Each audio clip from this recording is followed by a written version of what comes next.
आम्ही नेहमीप्रमाणे शनिवारी संध्याकाळी जो स्टॉक मोजून व्यवस्थित ठेवतो, रेकॉर्ड व्यवस्थित ठेवून आम्ही शनिवारी संध्याकाळी व्यवस्थित बंद केलं. त्याच्यानंतर रविवार आला, सुट्टी आली.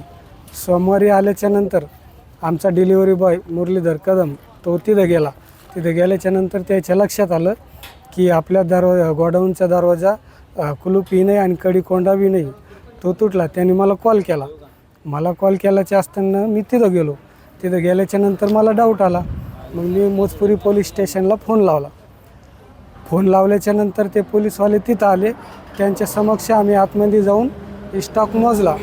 त्याच्यानंतर आमच्या असं लक्षात आलं की 96 घरगुती सिलेंडर भरलेले हे चोरीला गेले आणि 12 कमर्शियल व्यावसायिक हे एमटी चोरीला गेले आणि 5 किलोचे 2 भरलेले चोरीला गेले, जे FT ते व्यावसायिक आहेत. असा प्रकार घडल्याच्यानंतर आम्ही पोलीस स्टेशनला तक्रार दाखल केली.